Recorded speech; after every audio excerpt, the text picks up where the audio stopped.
Good afternoon, everyone, and welcome to the last webinar of the JoinHealth 2026 Spring Series, co-promoted by Health Cluster Portugal and the IT Health.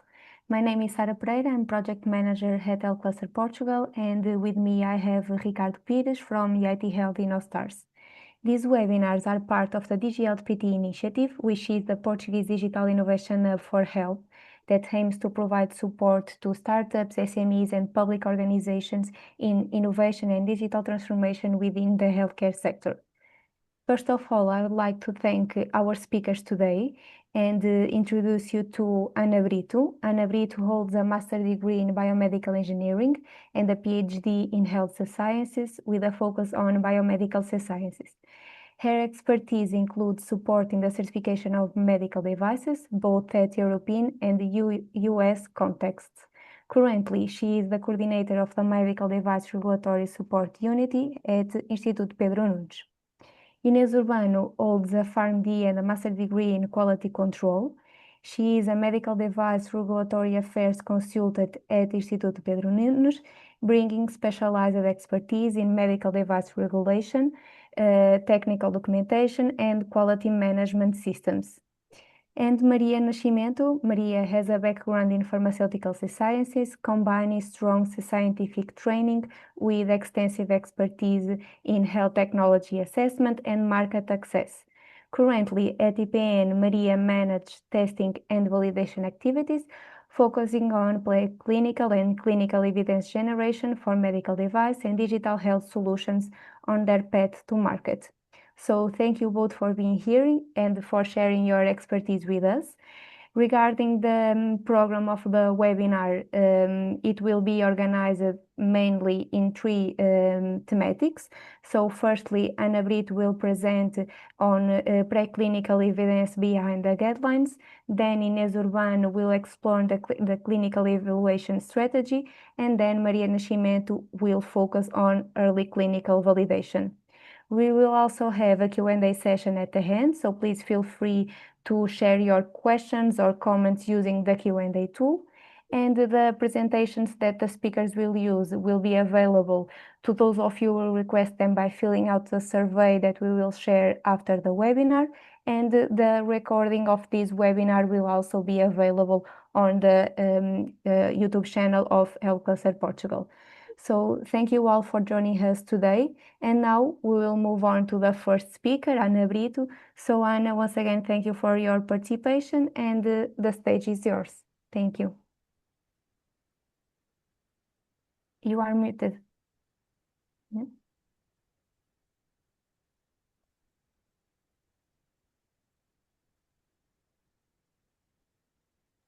Okay, sorry about that. Yeah. So now, are you seeing my screen? Yes. The full screen? Okay. Yeah. So hello everyone, and thank you for being here, and thank you for the introduction. Today I will be talking about preclinical evidence in medical device development and how this evidence supports the regulatory expectations under the medical device regulation, or the MDR. So I cannot move on. I don't know why. It's not okay. Are you seeing my no, okay. Yes. Sorry about that. Little problem. So I'm the coordinator of the Medical Devices Regulatory Support Unit, as Sarah told you, and I'm a regulatory affairs specialist, and my background is in biomedical engineering, and I have a PhD in biomedical sciences. Here is the agenda for this first presentation. First, we will briefly revisit the definition of a medical device. Then, we will see what kind of preclinical evidence is expected and at what stage of medical device life cycle. After that, we will see how this evidence links to the general safety and performance requirements that are on the Annex 1 of the MDR, the regulation. We will also spend some time on usability studies, because they are often underestimated, but they are highly relevant. And finally, we will close with some key take-home messages. So to begin, it is important to recall the definition of a medical device set out in the Article 2 of the MDR. This definition matters because it determines whether a product or a solution falls within the scope of the MDR or not. So, therefore, before considering testing, validation, or documentation, the first question is always, does the product or the solution fall within the MDR definition of a medical device or not?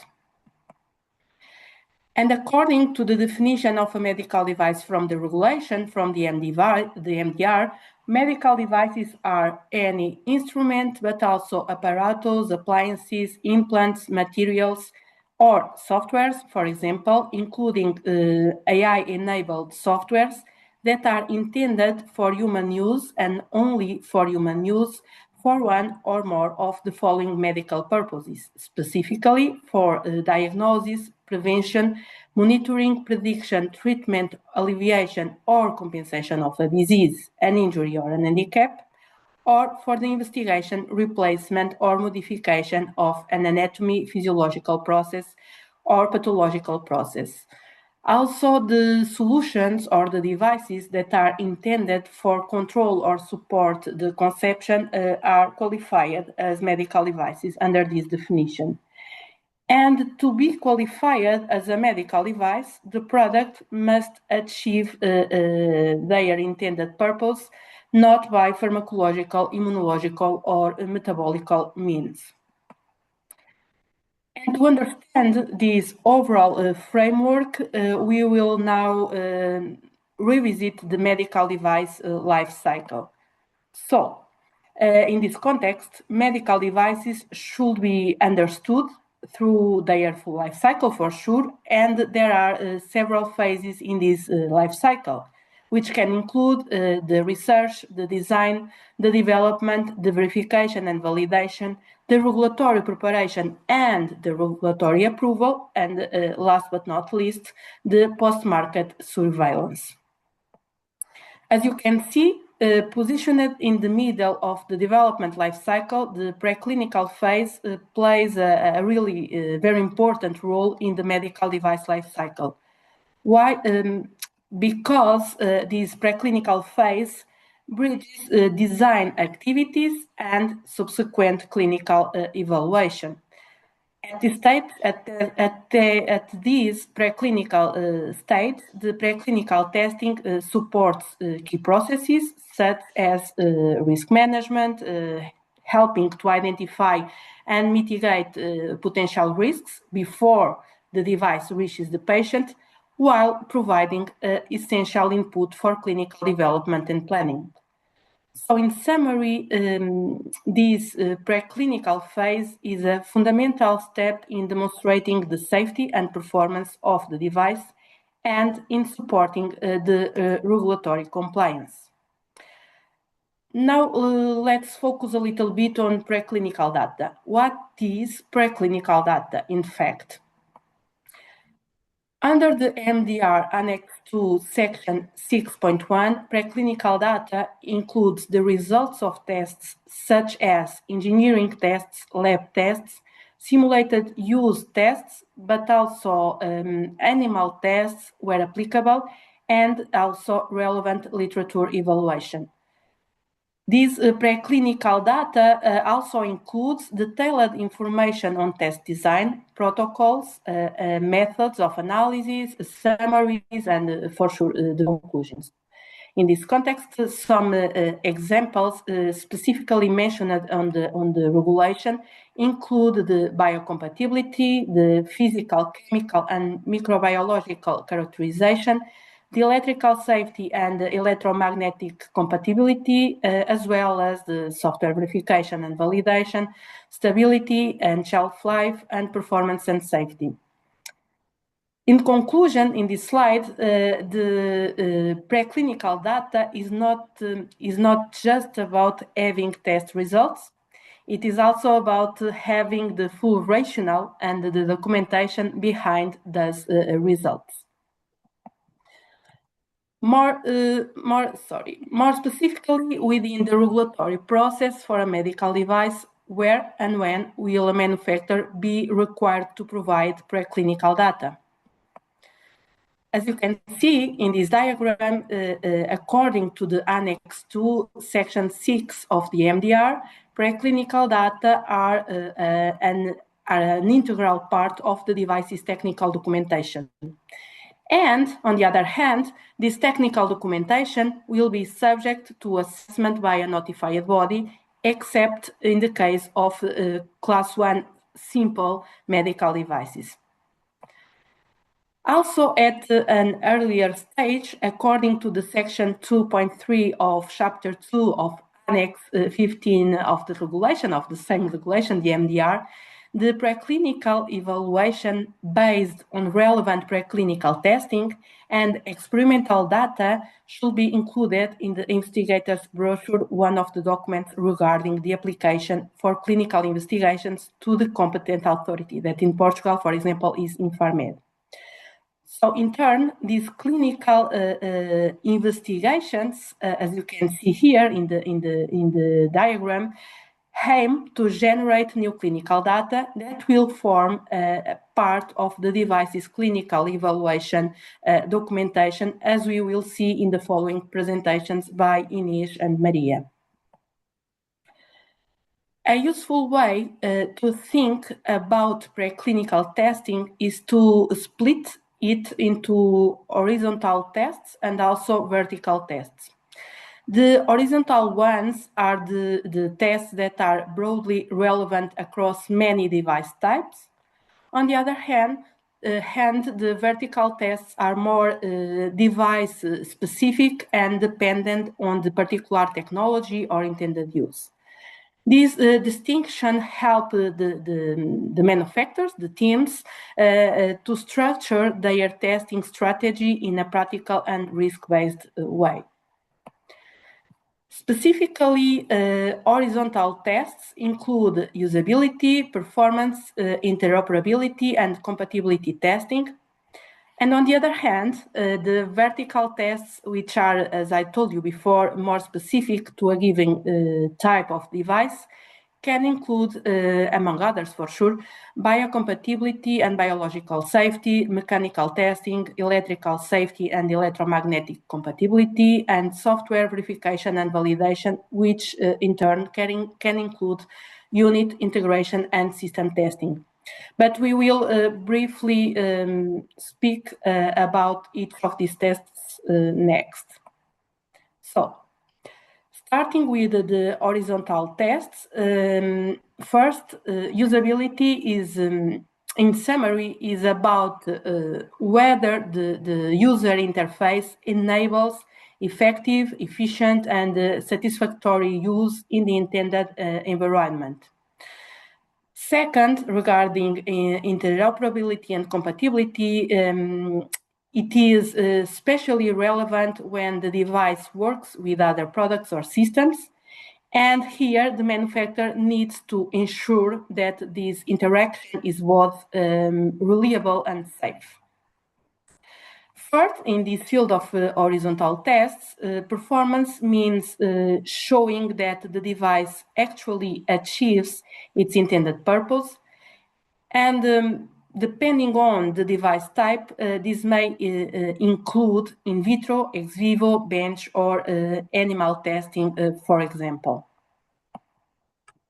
Moving on to the vertical tests, as you remember, these are more specific to the type of the device being evaluated. And their scope, the scope of these vertical tests, will be for sure different depending on the device's characteristics, intended use, and associated risks. For example, mechanical testing, electrical safety, and electromagnetic compatibility tests aim to ensure that the device operates safely and reliable and under the expected conditions of use. On the other hand, on the right, biocompatibility and biological safety assess the interaction between the device and the human body to ensure that there are no adverse biological effects. Here in this slide, we also have the validation of cleaning, disinfection, and sterilization processes, which is particularly important for devices that are reused or come into contact with patients in order to ensure that these processes are effective and appropriate. Following and last in this slide, regarding packaging validation, it ensures that the device maintains its integrity throughout the transport and storage and, where applicable, that the sterility is preserved until the point of use. Continuing with vertical tests, software verification and validation these activities are really critical and essential for medical device software, which can be standalone software or it can be software that is incorporated in physical devices. This includes, where relevant, validating different hardware configurations and operating systems specified by the manufacturer. Regarding the cybersecurity, it has, in the last years, it has become really critical. And here in this field, in the cybersecurity area, testing is aims to ensure that the device is protected against potential threats and vulnerabilities. And this may include, for example, security feature testing, vulnerability scanning, fuzz testing, and penetration testing. Focusing on software verification and validation and also in cybersecurity, it is important to highlight some applicable standards and key requirements. For example, for software verification and validation, standards such as the IC 62304 and the IC 82304-1 define a framework for software lifecycle processes as well as general requirements for product safety. For example, in this context, for sure, the IC 62304 supports the software safety classification on classes A, B, or C, and defines expectations for unit testing, integration testing, and system testing. Also, in this context of software verification and validation, a very critical aspect is the traceability, ensuring clear links or aiming to ensure the clear links between the requirements, the risks, and verification activities. On the other hand, regarding the context of the cybersecurity, the standard IC 81001-1-5 and the guideline MDCG 2019-16 establish, in my opinion, the fundamental principles. Here, the devices must incorporate built-in protections against identified threats, ensuring the confidentiality, integrity, and the availability of data. And there is also an expectation for continuous monitoring of these threats and vulnerabilities, which means that cybersecurity is not a one-off activity, but rather a continuous process throughout the entire device lifecycle. But after all, what is verification and what is validation? And this is a very useful distinction. Both verification and validation are critical and essential in medical devices, and both are required throughout the device lifecycle. First, verification focus on conformity with specifications and design requirements. So the question here is, did I build the product right?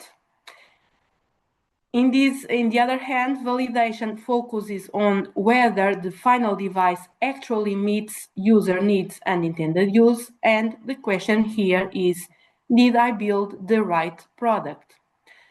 Together, these activities, the verification and validation activities, support compliance with the MDR, the medical device regulation, and in particular with the applicable general safety and performance requirements. And in this context, let's move into the connection between this preclinical evidence and the general safety and performance requirements, or GSPR. Because this is a critical link, because in the preclinical testing is not done in isolation, it should generate evidence that supports compliance with specific regulatory requirements. So in this context, what are GSPR? What are the general safety and performance requirements? These GSPR that are set out in the Annex 1 of the MDR define the fundamental safety, performance, and design requirements that the medical devices must meet in order to be placed on the European market. And the purpose of this list of the requirements is to first ensure that the devices are safe for use and perform as intended. Second, to guide the manufacturers in ensuring their products meet regulatory standards and expectations. And finally, last but not least, to serve as a benchmark for clinical evaluation, preclinical testing, and ongoing post-market surveillance. These GSPR, as I mentioned, are within the Annex 1 of the MDR and are structured in 3 main chapters. The chapter 1 covers the general requirements, focusing on overall safety and performance principles. The second one addresses requirements related to the design and manufacture of the device. And the chapter 3 of the general safety and requirements and performance requirements focus on the information that must be provided with the device, such as the label and the instructions for use. It is important to note that not all GSPR apply to all medical devices, depending on the type of the device. For example, whether it is a software or a biomaterial, some GSPR may or may not be applicable. On the other hand, for each applicable requirement, the manufacturers must provide evidence of compliance.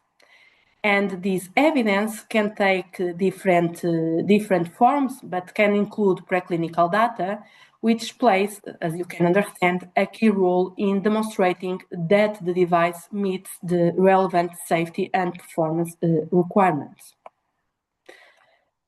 Now, I will like to focus a little bit on usability because usability is often treated as a secondary test, when in reality it's a key part of the preclinical evidence. And what is usability? Usability is about whether the user interface supports safe and effective use by the intended user in the intended environment. And importantly, the user interface is broader than just a screen or just a button.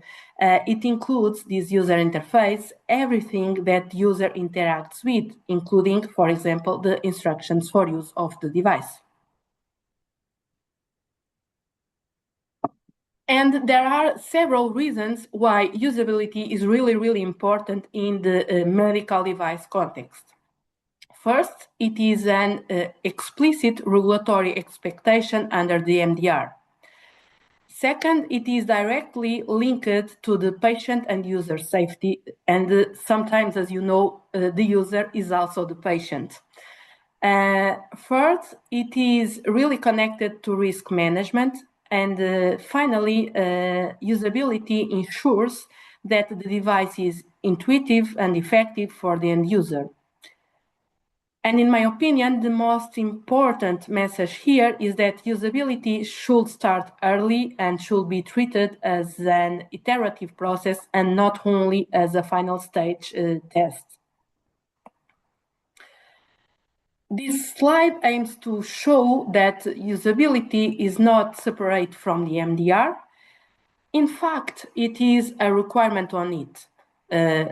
For example, and linked to the GSPR, usability supports the GSPR #1 on safety and performance, the GSPR 4 on risk control and user information, the 5 on ergonomic characteristics and intended use environment, and the 14 on design and intended environment, as well as the GSPR 22 for devices intended for lay users. So the message here is that usability evidence can directly support several GSPR at once. This slide highlights the main standards for usability engineering in medical devices context. First, the IC 62366-1 defines the process requirements to ensure usability is addressed systematically and with a focus on the user safety. On the other hand, the ICTR 62366-2 complements the first one, the first standard, by providing practical guidance, examples, and best practices. It is important to note that usability is closely linked to risk management, and in this sense, usability engineering applies risk management principles to user interface, helping to reduce risks related to how users interact with the device. Specifically, according to the IEC 62366 family of standards, the usability engineering can include both formative and summative evaluations. First, formative evaluations are performed during the development and aim or help to identify problems earlier in order to improve the design of the device. Regarding the summative evaluations, these are performed at the end of the development and are used to confirm that the final device can be used safely and effectively by the intended users for the intended uses and in the intended use environment. But taking consideration that both formative and summative evaluations have value, but they serve different purposes. So, when should we perform formative usability testing? We should perform formative usability testing during the development of the device, when we or you, the manufacturer, want to understand whether the design is going in the right direction. Taking consideration that formative usability is an iterative process and it can be repeated several times, and it can be done using prototypes, wireframes, or focus groups. The formative evaluation, it is not mandatory in a strict sense, but is strongly recommended. Why? Because it helps identify issues early, and when these issues are easier and cheaper to fix. Regarding the summative evaluation testing, it is different, as you can understand. This step is a validation step at the end of the development. And the goal of the summative evaluations is to demonstrate that the final product can be used safely and effectively by representative users in realistic use scenarios and in the intended use environment. So, in summary, formative testing helps improve the design. summative testing helps to confirm that the design is acceptable. And these are some practical best practices on usability engineering. First, start usability activities early in the development, using for that formative evaluations. Second, to involve real users whenever possible. Following, to collect feedback iteratively. Following, to document everything in the usability engineering file, and to treat training and the instructions for use as part of the overall interface. Last but not least, remember that usability does not stop at market launch. It should continue to be monitored throughout the post-market activities. So in summary, usability is not a one-time deliverable, it is an ongoing process. To finalize my presentation, I would like to conclude with a few take-home messages. So the first one is that testing should follow, whenever possible, harmonized standards with appropriate validation of the methods used, for sure. Second, regarding the documentation, it is important to remember that the value of testing does not depend only on the test itself, but also on how it is documented and justified. And it includes having clear protocols and reports, properly managing any changes or amendments, and ensuring that results are correctly interpreted and handled according to the applicable specification. And also traceability is essential. Third, another take-home message is that is essential to ensure that testing is based on representative samples, including data sets in the case of AI-based medical devices. And finally, another take-home message is that the use of external labs should be carefully considered, including their accreditation status. A final message is that preclinical evidence is not just a regulatory requirement, it is a strategic tool that supports safer design, stronger documentation, and smoother regulatory progress.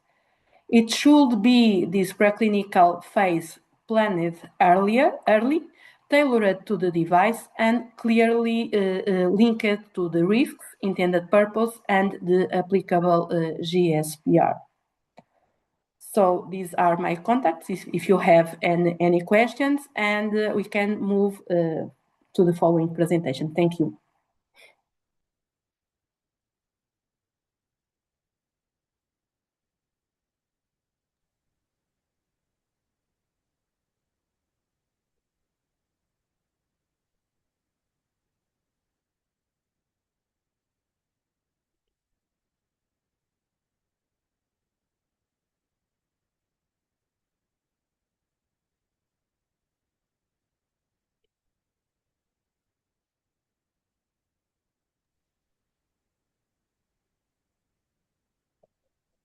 So, good afternoon, everyone. Can you please confirm you're seeing the slides properly?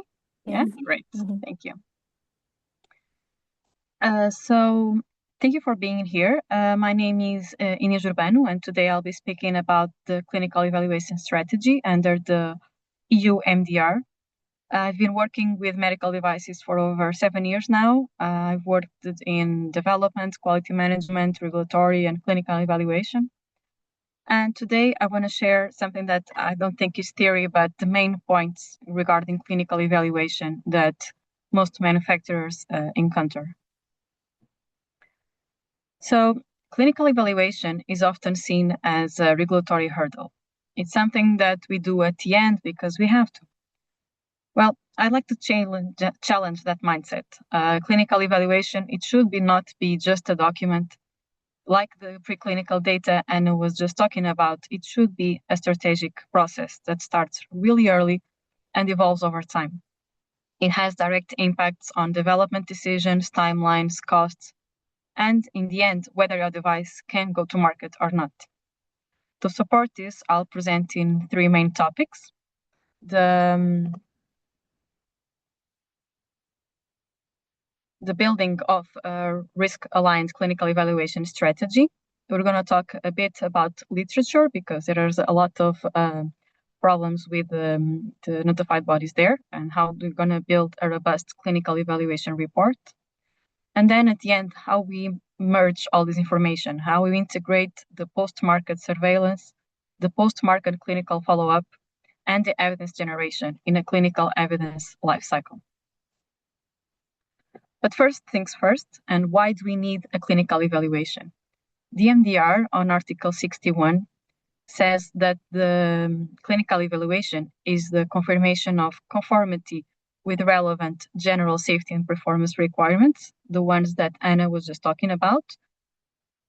It's also the confirmation of the evaluation of undesirable side effects and the acceptability of the benefit-risk ratio. So all medical devices have risk. This is something that it's assumed. At some point, all medical devices are going to kill someone. But what you have to do as a manufacturer is to lower the risk as possible and assess the true benefit of your device. And in your clinical evaluation, you're going to prove that the benefits outweigh the risk, and so your device should go to market. This is all based on clinical data. What is clinical data? We're going to discuss a bit in the front. Just want to say that this isn't optional. This is something central to conformity, and it's very strategical. So it should be done from day one because it has major impact on all the main aspects of your clinical, of your medical device technical documentation that you submit to the notified body. So what is clinical data? And once again, looking into the MDR, the clinical data means information concerning safety or performance that is generation from the use of the device. This is important. And it can be either clinical investigations of your device. It can also be clinical investigations or other studies in scientific literature or an equivalent device. So not your own, but an equivalent. We're going to see in a bit what equivalence is. It can also be reports published in peer-reviewed scientific literature, either regarding your device or an equivalent one. And lastly, information coming from the market, coming from the real use of a device, either your device or an equivalent one. So as you can see here, the clinical data is not limited to the clinical investigations, to the clinical trials, but always has to have solid clinical data, that it must be relevant, reliable, and defensible. Something that often causes confusions and is important to highlight the difference is clinical evaluation versus clinical investigation. A clinical evaluation is a process to continuously generate, collect, analyze, and assess the clinical data regarding a specific device in order to verify safety, performance, and the clinical benefits. The clinical investigation, on the other hand, is a systematic investigation involving one or more human subjects. So clinical evaluation is continuous, systematic, and integrates all clinical data. Clinical investigation is one of the data that can be used on clinical evaluation.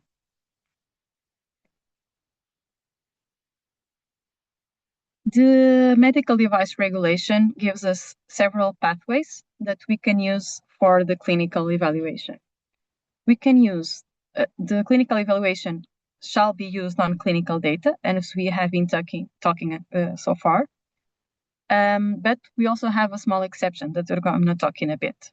The clinical evaluation pathways based on clinical data can be the clinical investigation pathway that covers the clinical investigation, the peer-reviewed, and the post-market information on your device, or the equivalent pathway, where you get the same information, but not for your device for an equivalent one. The MDR gives us an exception. This is stated in Article 6110, a very famous one, where you can do the clinical evaluation not based on clinical data, but based on non-clinical data that Anna has been talking before. This can only be done when clinical data is not appropriate. This is important. Class 2B implantables and Class 3 devices almost always require clinical data. Okay? Equivalence is not an easy path.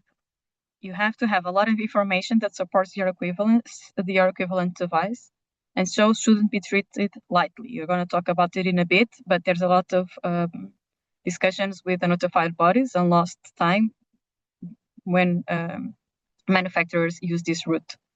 And regarding the performance pathway, just highlight that clinical data not appropriate does not mean too expensive or not available. You just can use this route if it is not appropriate. The pathway you choose will dictate the effort, the time, and the interactions you're going to have with the notified body. So it should be scientifically and regulatory defensible and solid.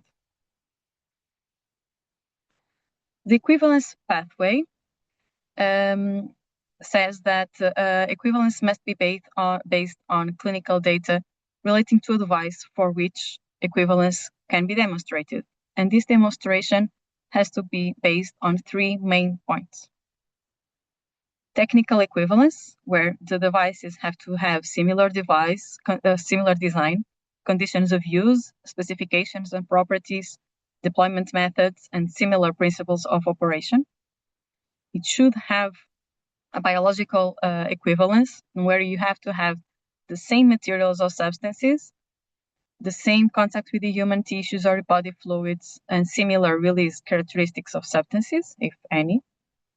And you're going to have a clinical equivalence, where you have the same conditions or purpose, similar severity of disease or stage, similar population, same kind of user, and same site in the body.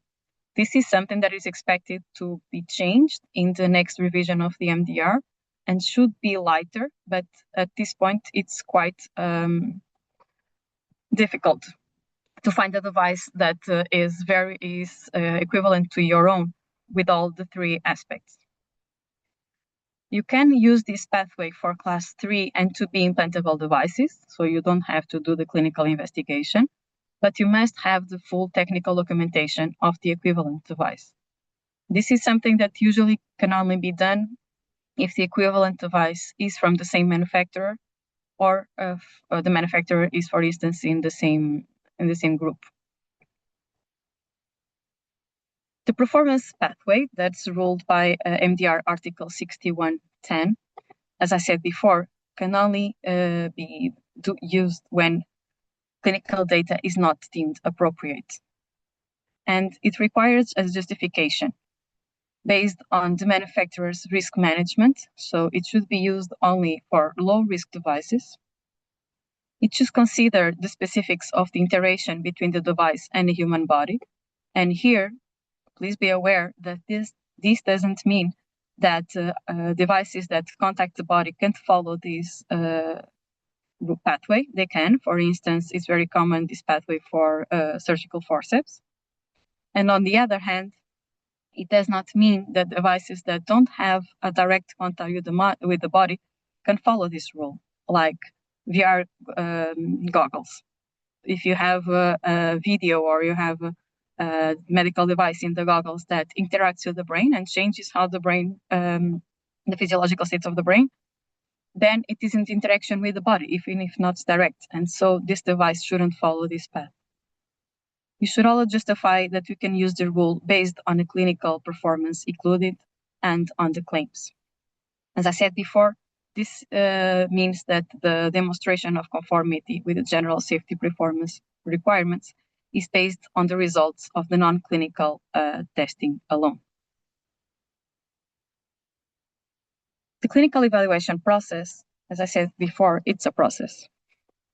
So it has a specific structure that is dictated in this document, the MedDev, that is still the basis for clinical evaluation.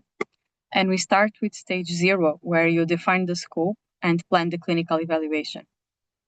You then are going to identify the applicable data, and you're going to appraise the data. You have to appraise each data set in terms of scientific validity, relevance, and weighting. On stage 3, you're going to analyze the data and see if you have enough data to support compliance with the general safety performance requirements, to support a favorable benefit-risk profile, to support the claims that are in the information material supplied manufacturer, and if the residual risks and uncertainties or unanswered questions are not relevant. And by doing this, you're going to assess if the information you have, the data you have, is enough to support the CE mark. If the information you have is not enough, then you're going to have to review your plan. And maybe you're going to have to change your intended use or population. Or maybe you can identify some additional data that you need to gather. Maybe you need a clinical investigation that will support the information that you need. If the information you have is enough, then you're going to issue a clinical evaluation report. The clinical evaluation report summarizes and draws together the evaluation of all the relevant clinical data documented or referenced in the other parts of the technical documentation, and is an inherent part of the technical documentation that you submit to your notified body for evaluation to support the CE mark of your device. But how does this link to risk? It seems kind of obvious, but sometimes it's not that obvious, that lower risk devices require less clinical evidence.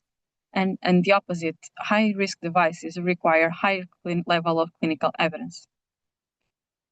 So what we suggest and what the standards have been evolving in that direction is that it should be up to the manufacturer to assess the risk class, the intended purpose and claims, the degree of innovation, and the potential clinical uncertainties.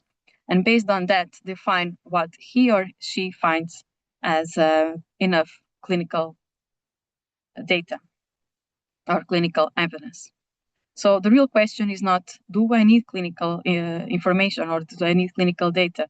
But is what level of clinical evidence is justified and how do we defend that decision? And that is something that is really up to you. There are no major guidelines and there is a lot of gray areas that can lead to different interpretations from manufacturers and notified bodies.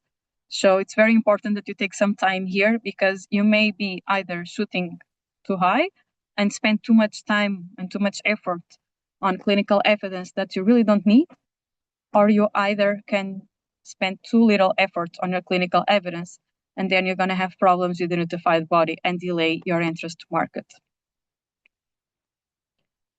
This is other aspect where risk aligns with clinical evaluation. And here is something based on ISO 18961. This is a standard that is still on the making, but is highly expected in the community as guidance for the clinical evaluation process.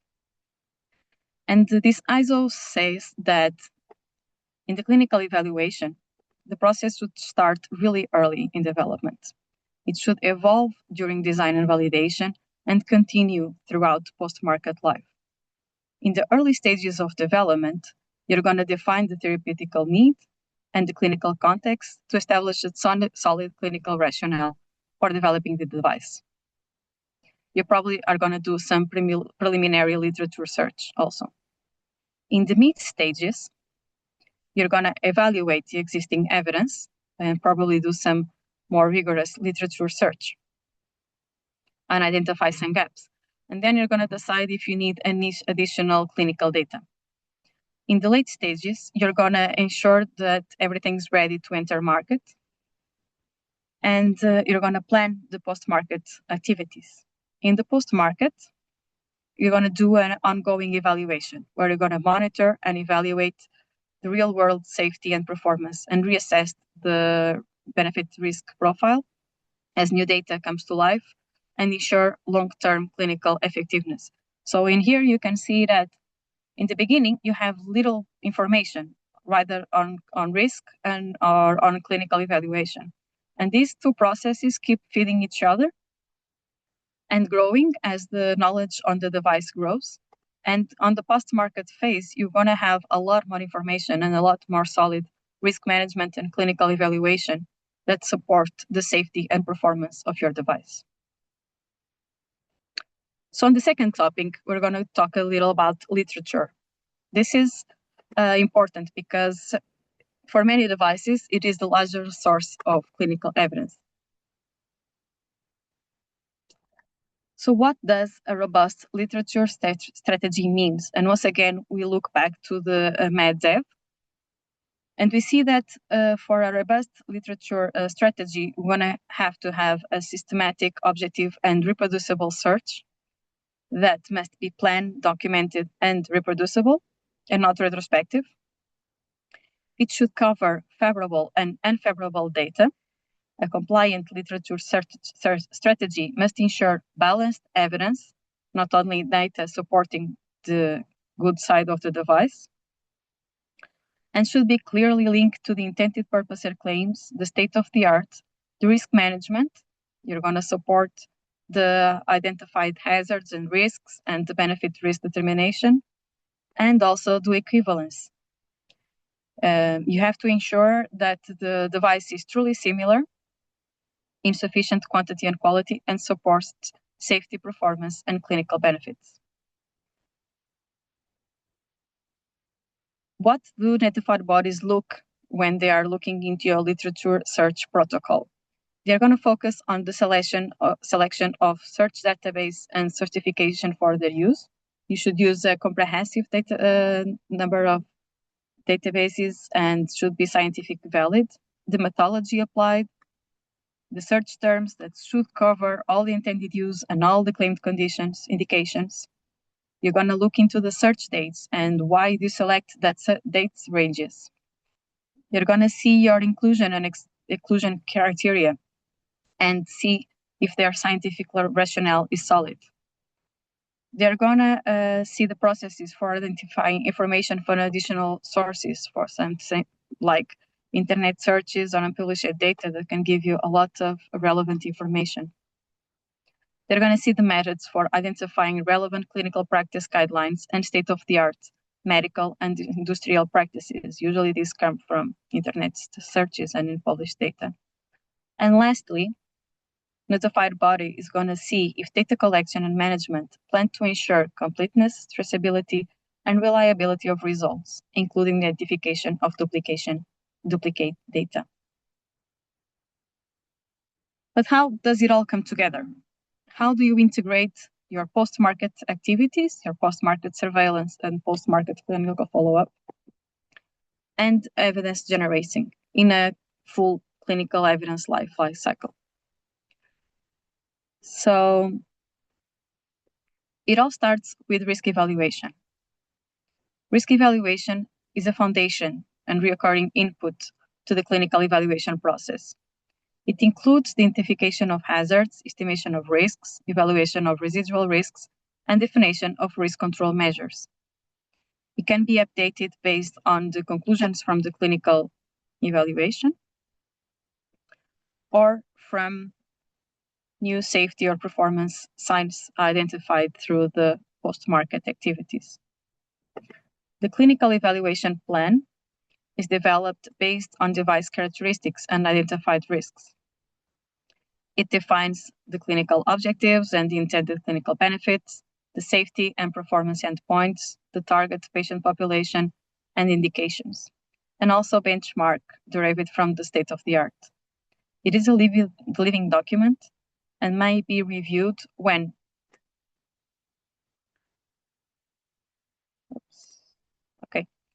the risk evaluation is updated, or when the clinical evidence provides new information that require revision of the clinical evaluation plan. The clinical evaluation report and the post-market surveillance and post-market clinical follow-up plan, are the core analytical step of this process. It includes the critical appraisal of the quality and relevance of the clinical data. It analyzes the safety, performance, and clinical benefits against the predefined benchmarks and identifies the gaps of weaknesses that are going to be assessed in your post-market activities. It can be updated from the clinical evaluation plan or a definition or adjustment from the post-market activities. And lastly, the post-market activities, represents the collection and data of analysis of the real-world post-market data. It confirms, refines, and challenges pre-market and previously available clinical evidence. And it gives us direct input to the ongoing risk evaluation that becomes more and more a reflection of the real use of the device, the updated clinical evaluation, and reassessment of the state of the art. So to finalize, just some key messages. The clinical evaluation is a strategical process, not regulatory afterthought. If you have a strong literature and smart post-market clinical follow-up planning, you reduce risk, costs, and regulatory friction. And you see a lot of failures here where manufacturers don't consider clinical evaluation early, and then when they start considering these requirements, a lot of the development work is already undergoing, and sometimes you have to go back many steps and spend a lot of time and money to make things right. If you include your clinical evaluation early and if it is revisited continuously, it becomes a development accelerator, a regulatory safeguard, and a tool to ensure safe and effective medical devices for patients. Thank you for your attention. And now I give the floor to Maria. Thank you, Inês.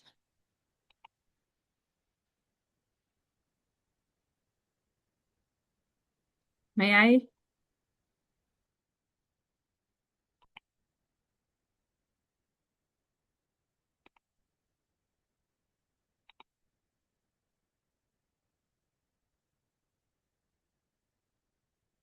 Sorry, are you seeing my screen now?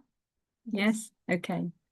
Thank you for this opportunity. Thank as well to the previous panelists. You've put my my work much easier. And well, following these sessions, we will now move into a topic that is absolutely critical for medtech innovation, the early clinical validation. When we talk about medical devices, whether hardware, software, or AI-based solutions, the question is not, as Inês said, if the clinical evidence is needed, but when and how and at what level of robustness is it needed. And in this session, we'll focus on how early clinical validation can reduce the uncertainty and support the development decisions and ensure the early alignment with the EU MDR and the good clinical practices. So as I said, we will focus now in three key aspects. When early clinical validation is appropriate, what does ISO 14155, the good clinical practices, really, what does this guideline really expect from early feasibility studies and pilot studies, and how to design early studies with regulatory value and scientific value. The goal is obviously to help innovators to understand when and how early clinical validation makes sense and creates value under the MDR for the product's market launch. According to the literature, many medtech projects fail not only because of technology weaknesses, but because the evidence collection is unplanned and structured, collected too late, or collected in the wrong form. So the critical, the timing is critical. And when does early clinical validation make sense and when does it not? A clinical investigation is triggered by evidence gaps and residual risks. So the timing of the clinical evidence matters probably as much as the quality. So we need to keep in mind that indeed, early clinical validation enables us to proceed with the refinement of intended purpose and indication, to confirm or adjust the user population, to have a smarter design, to have controlled or decisions based on risk, and a stronger justification or reason to proceed with the next clinical phases. Obviously, we understand that the time to market is critical for medtech products. However, if the clinical validation activities take place too early, as you can see here, well, the risk might not be sufficiently controlled. And for example, the intended purpose might not be sufficiently stable, which may raise ethical and regulatory issues. On the other hand, if the clinical validation activities take place too late, well, the design might be already locked, and any change will have a high cost. Any change on the design or on any other variable may have a higher cost. So to drive into progress, the clinical validation activities should take place when the preclinical evidence is no longer sufficient. There are still risks or remain risks, and when the human data can meaningfully reduce the uncertainty. And these results will change the development on upcoming decisions. So as Inês said, a clinical validation is, according to the MDR, any systematic investigation involving one or more human subjects undertaken to assess the safety and the performance of a device. And these studies might be classified in a general way as pilot studies or exploratory studies, or also feasibility clinical investigation, so-called proof of concept clinical investigation, and they are performed in a small number of people and intend to have an initial safety and feasibility assessment. They generate early human data, but they have limitations. Look, these studies may not have a pre-specified statistical plan or a well-structured one, because the variables we are looking for are quite exploratory. On your position, the pivotal pivotal studies or the confirmatory studies are designed to really demonstrate safety and clinical performance for regulatory approval and market access, and they are based on predefined hypotheses, statistically analysis plan, well structured, and well, the aim is obviously to support the labeling claims and the clinical use. Then we have the post-market studies that are conducted obviously after the market launch to monitor long-term safety and performance and the real-world conditions.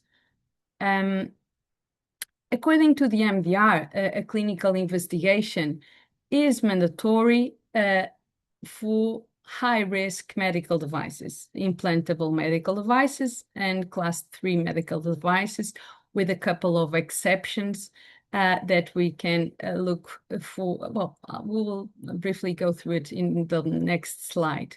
For other medical devices, for medium and low risk medical devices, well, the requirement to have a clinical validation will depend on the quantity and the quality of the clinical data obtained from other sources, as Inês has already mentioned. and obviously the aim is to demonstrate a compliance with the GSPR, the General Safety and Performance Requirements. Here in this guidance, you see over here on the right bottom corner, this guidance explains in detail the specific situations where clinical investigations may be waived for implantable and class 3 medical devices. I will not go through it in detail, but for example, the first case applies to medical devices that are developed by a modification of an existent medical device by the same manufacturer with demonstrated equivalent. Then we have the legacy devices supported by sufficient data. We have also medical devices well-established, based on well-established technologies. And regarding to this, well, there has been recently an amendment of the MDR, and you can look at here, that enlarges the list of medical devices based on well-established technologies, and you should look at this amendment. And we also have the case of medical devices with an equivalent in the market that maybe well, will not require to have a clinical investigation because the data, if available, it was already collected. And wrapping up, well, early clinical studies might be an added value since they reduce the uncertainty. They may allow to refine the intended purpose, the indications, the target population, and for sure the risk, the innovation. Obviously, they intend to inform regarding the design and the strategy, and they will protect later stage investment because they really intend to provide a stronger justification for the next clinical phases. However, the problem we see repeatedly is that startups often prioritize the product development over the compliance, and this might cause critical evidence shortcomings. So one should ensure that clinical evidence collection is duly planned and structured to drive into progress. Now that we have answered the questions why and when, let's go through the good clinical practices and clarify what does the ISO 14155 really expects from early feasibility and pilot studies. As we know, as per the MDR, the ISO 14155 is a well-established international standard that ensures that the evidence generated by a clinical investigation is accepted and recognized in the European Union countries and outside the Union countries and vice versa. So obviously a clinical investigation has to comply not only with the good clinical practices, but also with other regulatory and legal framework. We have here a couple of information regarding to this, but namely the GDPR, the General Data Protection Regulation, and well, other applicable and national laws, obviously. The good clinical practice ensure that a clinical investigation is conducting according to 3 main areas of interest. First of all, obviously, it's the ethical principles that protect participant rights and participant safety. Well, participant rights, including data protection, of course. Also, another pillar is the scientific and clinical integrity of the data, which is ensured namely by the involvement of qualified investigators to plan and conduct the studies. And also another pillar is the quality and oversight and transparency of the data that is released that, well, requires a continuous monitoring of the generated data. These are the key stakeholders of a clinical investigation. Well, as we know, we have the sponsor and its representative, the CRO, the investigators and the clinical team, the participants, obviously also the regulatory authorities, the ethics committee and the competent authority. And according to the good clinical practices, all these stakeholders have different responsibilities within the clinical trial. So we have specific responsibilities that should be taken by each of these stakeholders. But we have brought you here the sponsor or the manufacturer, obviously, responsibilities. And we have an extensive list of responsibilities for us to highlight that the sponsor is the one who ultimately is responsible for the clinical investigation, since he is responsible for the study design, the conduction, the ethical and regulatory compliance, the risk management, for all the documentation, for finding the right investigators, the sites qualified, the safety reporting, data and integrity collection, device accountability analysis, reporting, transparency of data, everything. And as we know, there has been recently issued a new version of or a new edition of the ISO 14155. And we have here a summary of the key updates.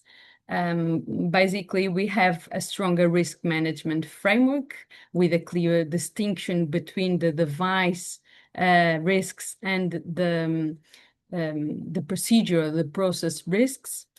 We have the introduction of a data monitoring committee, a clinical events committee. It's a new one.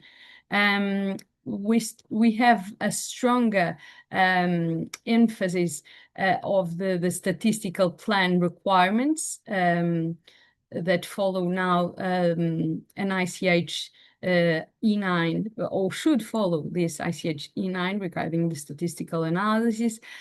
We have more clear adverse events reporting rules, expanded requirements for electronic data capture, etc. We may go afterwards regarding further on this.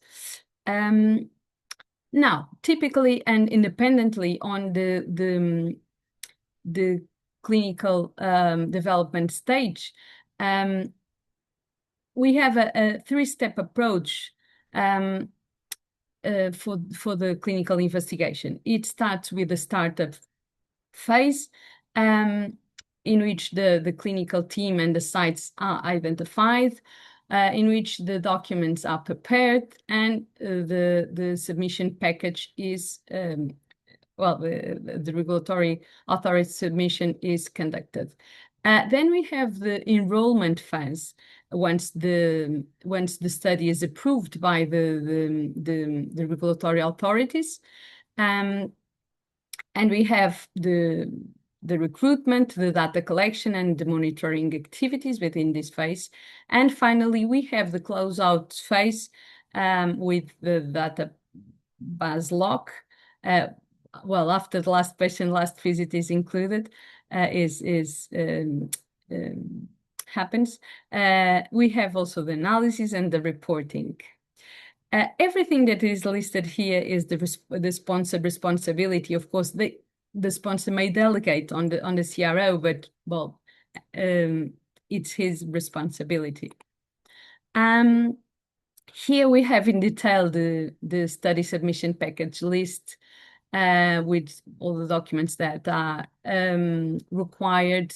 You can see in further detail here in the Annex 15 of the MDR, but basically we have the clinical investigation plan, the instructions for use, the investigator brochure, the case report form, the informed consent form, the cover letters, all the agreements, the monitoring plans, the statistical analysis plan, a huge list. And this submission package which is the sponsor responsibility, is mandatory to be submitted to the regulatory authorities. Also, we have here the application form that is one of the documents required, and it should be submitted through either method. Well, as soon as it is fully working, but until now it is the clinical investigation needs to be submitted to each member state national regulatory authorities, the ethics committee and the competent authorities. Here in Portugal is called the platform is called RENEC, and it submits directly the studies to the SAIC, our National Ethics Committee, and to Infarmed, our National Competent Authority. Well, I believe that this guidance over here, the MDCG 2021-6, is quite useful to understand the rationale for us to know exactly what kind of regulatory framework does it apply, does each clinical investigator applies to. For example, we may have a study with a CE-marked product conducted within its intended purpose. So, well, it would fall into a post-market clinical follow-up. And obviously, the submission package, well, the documents needed to be analyzed by the regulatory authorities is less extensive. So it is a less extensive submission. On your position, if we do have a medical device with no CE mark, or before getting the CE mark, the submission will be a bit, exhaustive, I would say. But, well, it makes sense, doesn't it?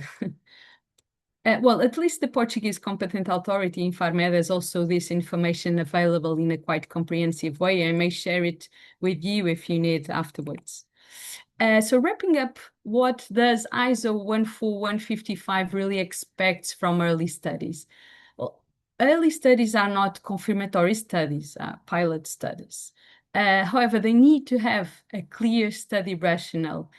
I mean, we need to explain why exactly the preclinical evidence is no longer enough. And we need to have a risk-based design linked to the ISO 14971. This means that they need to be duly planned, documented, and ethically justified. They need to have a clear rationale, a risk-based design, and ensure participants' protection and data integrity. What is no longer acceptable is to have exploratory studies with vague objectives or collect data just to see what happens, which is a common mistake, or to have endpoints without decision relevance, with no clinical relevance. Now let's see how to design robust early clinical studies. Indeed, small studies can have high regulatory value if they are scientifically credible, proportional to risk, to ensure that the evidence is then scalable into the pivotal studies. But how can we ensure it? First, one should clearly understand what is this all about. Well, as Anna said, the main purpose of this clinical investigation is to collect evidence to feed the product V&V evidence, the verification and validation evidence, which is required for the section 6 of the technical dossier. And as Anna said, verification proves that the device meets the inputs. But the validation shows that the real-world safety and effectiveness is proven. So we need to complete the section 6 of the technical dossier with sometimes not only with literature evidence, but also with clinical investigation evidence to demonstrate safety and conformity with the specifications. Second, we need to understand that the clinical validation is more than a regulatory obligation. It bridges a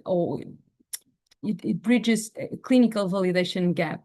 it creates value for all stakeholders in medtech market. For example, for regulators, it clears the benefit risk ratio. And obviously with strong evidence, faster assessment is ensured, of course. For investors, it reduces the uncertainty. Also for patients, it provides safety and trust. For clinicians, it demonstrates the real applicability of the device and the real world evidence relevance. So it's much more than a regulatory obligation. A clinical study should be planned and conducted and reported in compliance with all the regulatory framework we've mentioned before. So recalling the 3-steps approach that we've mentioned, during the first phase, the startup phase, for the study design, we need to fix the scientific justification and the methodology, the clinical objectives, the endpoints, also the sample size, the inclusion and exclusion criteria, which will define the target population, the statistical analysis, the data management plan, safety plan, etc. And all these items are required for the documents preparation and for the regulatory submission. So then during the second phase, the enrollment phase, after the site initiation visit, the recruitment of patient takes place with and the data collection takes place as well, and there should be a continuous monitoring of the data, obviously in a risk-based approach, but continuously. During the closeout phase, the predefined statistical analysis take place, obviously to achieve valuable conclusions for the clinical investigation report. And these results should be then published and integrated to the technical documentation, of course. The clinical investigation is protocol is the backbone of the study and should be designed to allow the confirmation of the benefit-risk ratio. And it must define the study identification, the intervention, I mean, the device description with all the technical characteristics and intended use, etc. And the study design details as well. We need to define the comparator, if any, the objectives, the population by the inclusion and exclusion criteria, the outcomes, the primary and secondary endpoints, well, the risk management, safety procedures, etc.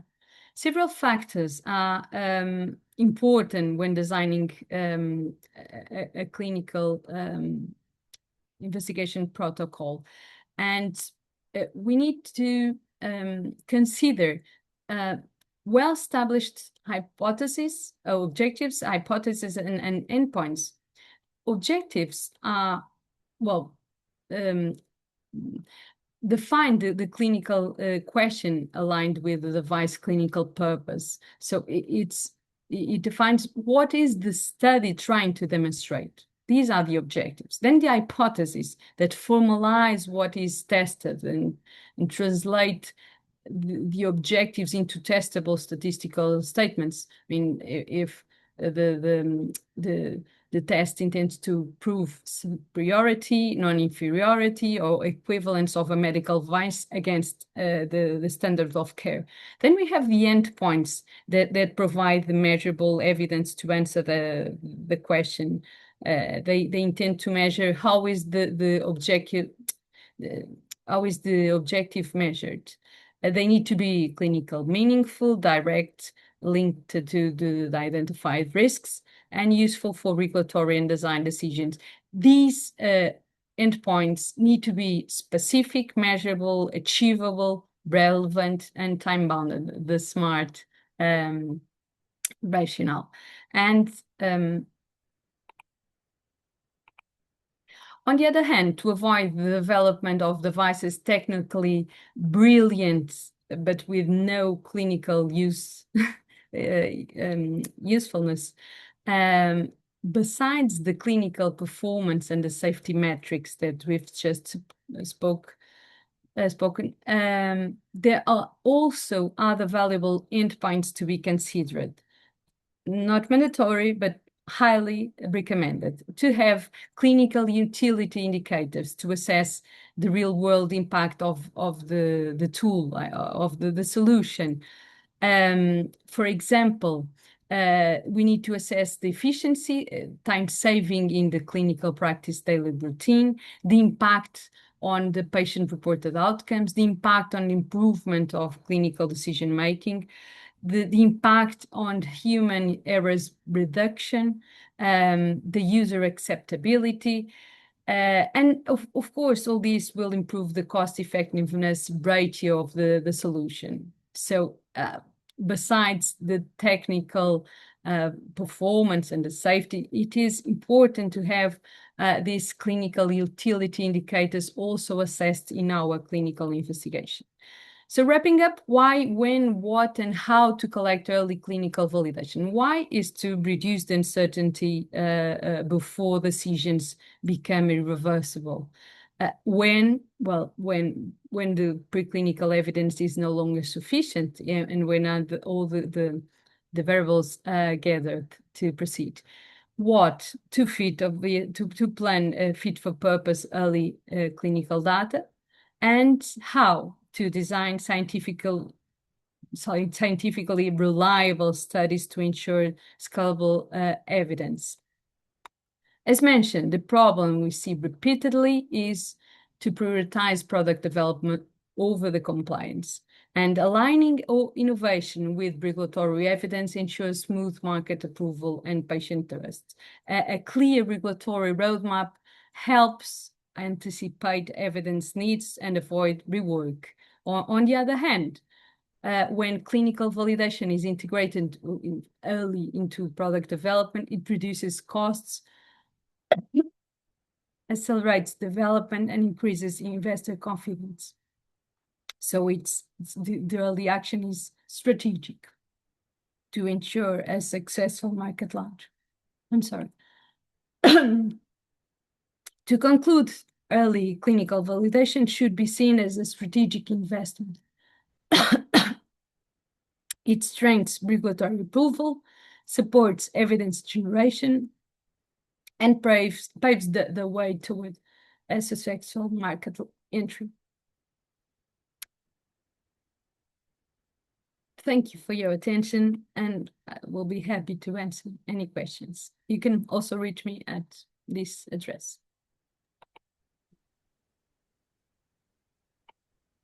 Thank you very much to all, and I will give you a minute, Maria, to recover from your voice and drink some water, because it has been a long way. I'll do so Through the whole phone. Thank you. We'll start with the Q&A for let's say 10 minutes. We have probably 8. We have to put it a little bit more short, and it was a very dense set of presentations. So the first question I would have for probably Anna would be, so IPN supports all this journey, and companies and everyone that wants to contact you to understand all these steps that need to go through all these things, right? So do you want to comment on this first, probably to start? Yeah, for sure. So at IPN we have the IPN Health Proof brand, and at IPN it can help the companies through the entire life cycle of the development and so on of medical devices, from the design, helping on, for sure, for example, in establishing the requirements, to moving forward.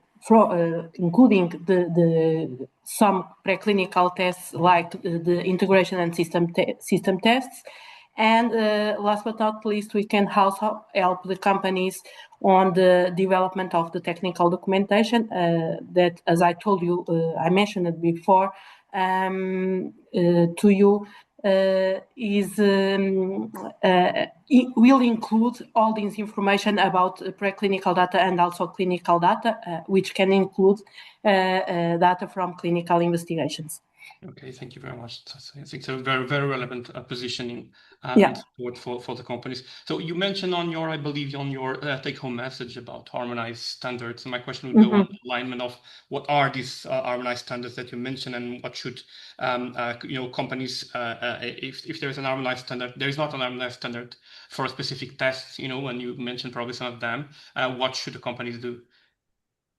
Yeah, so harmonized standards in this context of the MDR, the medical device regulation, are European standards that have been formally recognized by the European Commission as providing a presumption of conformity with specific requirements of the MDR.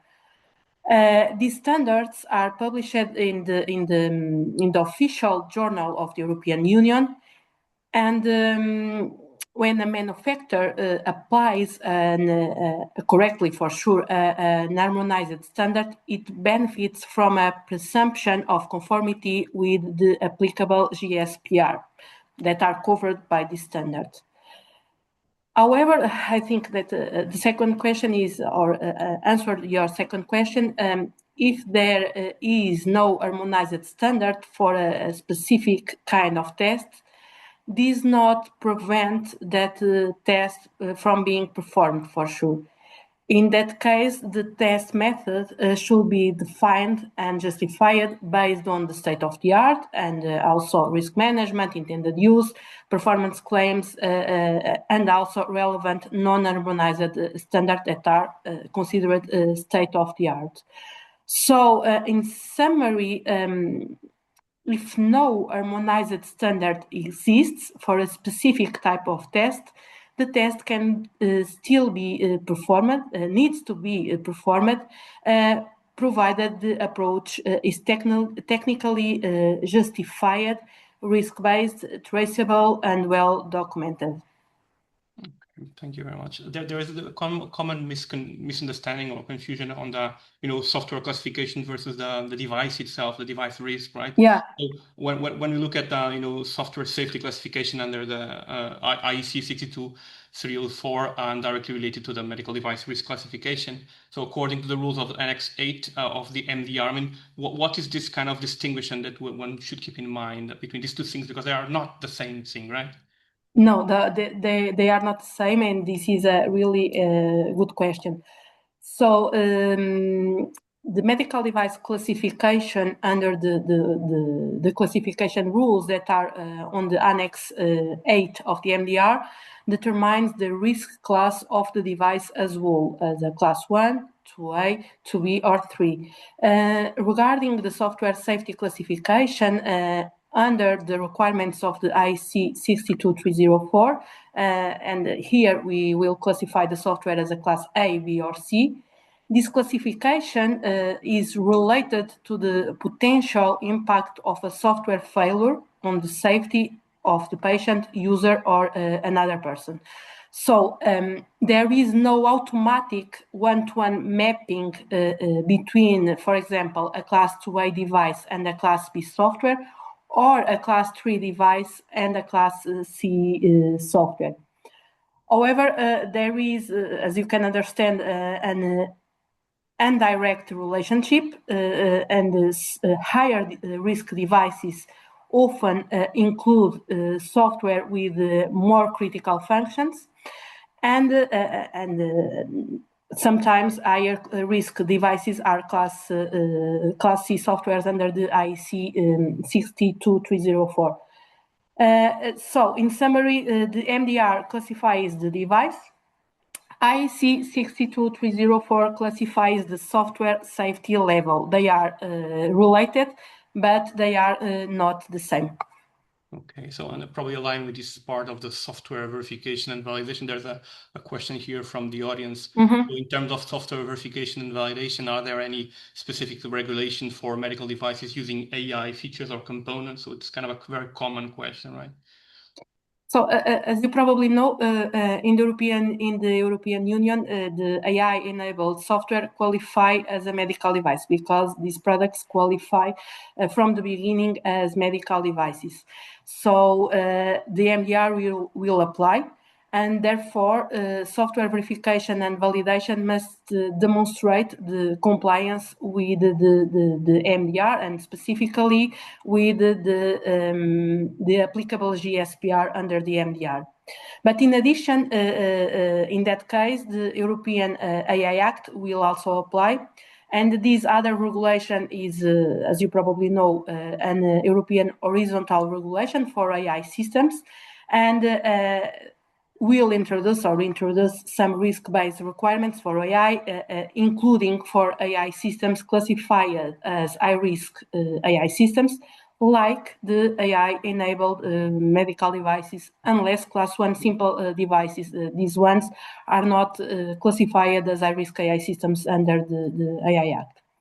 And as a result, or in summary, verification and validation activities for this kind of products, AI-enabled medical devices, should take in consideration the requirements of both the MDR and in the near future of the AI Act. And they also should be aligned with the relevant harmonized standards, or where no harmonized standards is available, to the state of the art. And in this field, for sure, the IC 62304 remains a key reference for the medical device software lifecycle. Okay, thank you, Anna. Let me stretch a little bit more here, and I'm jumping to give the word to Inês. There's a word here, a question here. If there is no clinical data, what is the best approach and how we prove it? And I think you mentioned a little bit this along the life cycle, but can you comment on this? Sure. I'm going to say something very annoying, but very, very true. That is, it depends. Because it's very difficult for us or basically impossible to define a good strategy without having a profound knowledge of the device. But a few comments on that. If you don't have clinical data and theory, you can use the performance pathway, where you support your clinical evaluation on the non-clinical testing methods that Anna has been talking about. But to be able to use this route, you have to comply with a lot of requirements. And the article that opens this pathway is very, it's not very clear, it's not very objective. So there is a lot of discussion on this. It's not a clear path. Something that can be very obvious and very straightforward to you cannot be to your clinical for your notified body, and between notified bodies, and between notified bodies reviewers. So you have to do a very strong work here to assess not only what the requirement says, but a bit of the state of the art. What are the notified bodies thinking at this point? What are the guidelines indicating? So it's something we can be an hour talking about this rule. So it's something that it's not very, very straightforward. But something is clear. If you have a 2B implantable, or if you have a class 3 of or if your device has clinical claims, then you can't use this pathway, and you have to have clinical data. And if you don't have clinical data on your device, you can find an equivalent one and support on that clinical data. Equivalence is very demanding. And if you can't find a perfect fit of equivalence for your device, then you have two options. Either you go into clinical investigation, or you can wait a bit and see what comes on the next revision of the MDR, because things are about to get softer and not harder. So that may also be a strategical pathway. Okay, that's a very good news, and you answered the second question on equivalence that I had, so we are done on that. I'm going to jump to probably to give the word to Maria. I don't know, Maria, is your voice compatible now to yes. Just I don't think you expand much, but I think it's a practical question on the monitoring activity. So what are monitoring activities concerning a clinical study? So well, monitoring activities. Well, we need to understand what source data is. The source data is where the clinical information is written for the first time. It might be an electronic health data record in which the clinician writes something down, or might be an ECG record, etc. This information needs to be collected to the electronic data capture tool, the CRF of the clinical study. And the monitor to proceed with the monitoring, the monitor, I mean, someone delegated by the sponsor or the CRO delegated to do the monitoring of the clinical trial needs to define a monitoring plan based, on a risk-based approach, based on the risk, identifying how many visits, how many monitoring remote or physical or in-person monitoring visits need to be performed. And the tasks are to confirm if the information introduced in the electronic data capture tool of the study, the CRF, is aligned with the source data. And as well to confirm the safety of the patients, to confirm if an informed consent form has been signed, to confirm if the inclusion or the exclusion criteria have been met. The monitor will not do it 100% of source document verification, but will do it in a risk-based, but will do it to confirm the integrity and the ethically and the scientific compliance of the data collected in the clinical investigation. I'm not sure if I've been clear enough. I think it's more insightful for sure than what we were before. So thank you very much, all of you, for this. I'm sorry to stretch a little bit the Q&A. Sarah, I think I'll give you the floor now and you can conclude. Thank you very much again, all of you. Thank you, Ricardo, and thank you, Ana, Inês, and Maria, for this very insightful and informative session. I think that we ended the webinar, but I would like to let you know that the webinar will be available on the HCP YouTube channel, so you'll have the opportunity to review the webinars. And of course, if you have any question or comment for our speakers, I think that you can also use the contact of them. I also would like to invite you to stay connected with our Digital Innovation Hub, so JoinHealth PT project, and follow our initiatives and the service that the Hub provide for startups, SMEs, and also for organizations. Very quickly before closing the webinar, I would like to take this opportunity to briefly present Health Business Portugal, an initiative organized by Health Cluster Portugal, whose mission is to support and facilitate knowledge valorization and the development of innovative solutions within the healthcare ecosystems. And to achieve this goal, a digital platform is scheduled to be launched in June this year.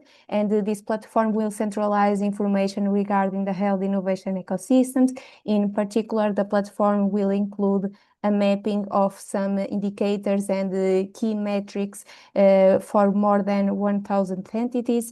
Will also include a catalog of over 300 services ranging for technology development to prototyping and certification, and also some materials and capacity building resources related to the innovation journey of developing solutions. So through this initiative, Health Business Portugal acts as a facilitator of the digital health ecosystems, promote open innovation and strategic partnerships to reinforce the value chain of health in Portugal. If you want to make part of this network or receive updates on Health Business Portugal, you can do it by scanning the QR code that we are sharing now. And of course, if you have some questions or need more information, you can also contact HCP. So thank you once again for the participation, to the audience and the speakers, and hope to see you soon. Thank you. Yeah. Thank you. Bye.